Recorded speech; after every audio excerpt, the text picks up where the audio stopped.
Swimming பூல்ல குளிக்கும்போது தண்ணி குடிக்கிறவங்க, swimming பூல்ல எச்சிட்டு போறவங்க, ஸ்விம்மிங் பூல்ல யூரின் போறவங்க கண்டிப்பா இந்த வீடியோ பாருங்க. ஒரு சில ஸ்விம்மிங் பூல்ல குளிக்கிறதுனால கண் எரிச்சல், ஸ்கின் ப்ராப்ளம், நுரையீரல் இன்ஃபெக்ஷன் ஆகிறதுனால சளி பிடிக்கிறது, வாமிட்டு, தலைவலி, காய்ச்சல் கூட வரதுக்கு வாய்ப்பு இருக்குது. ஸ்விம்மிங் பூல் தான் வந்து பாத்தீங்கன்னா வச்சுக்கோங்களேன், குளோரின் எல்லாம் ஆட் பண்ணி கரெக்டா மெயின்டைன் பண்ணிட்டு தான் இருக்காங்க அப்படின்ற மாதிரி நினைப்பீங்க. ஸ்விம்மிங் பூல்ல என்ன மெத்தட்ல ஃபில்ட்ரேஷன் பண்றாங்க அப்படின்னா, ஸ்கிம்மர்னு ஒரு ஃபில்டர் இருக்குது. அது வந்து பாத்தீங்கன்னா பெரிய டஸ்ட், இலை இதெல்லாமே பாத்தீங்கன்னா ஃபில்டர் பண்ணிடும்.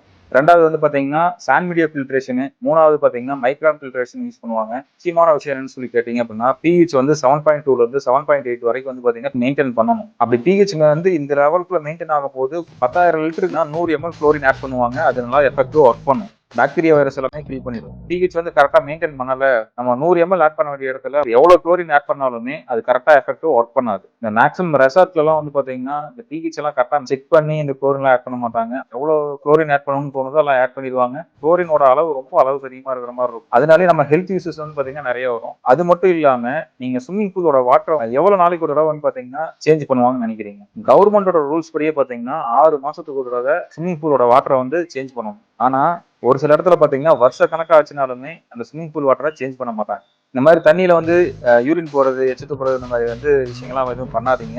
எங்களோட சேனல்ல வாட்டர் ரிலேட்டடான இன்ஃபர்மேட்டிவ் வீடியோஸ் தான் அதிகமாக போடுவோம். நீங்க இன்னும் சப்ஸ்கிரைப் பண்ணல அப்படின்னா கண்டிப்பா சப்ஸ்கிரைப் பண்ணிக்கோங்க.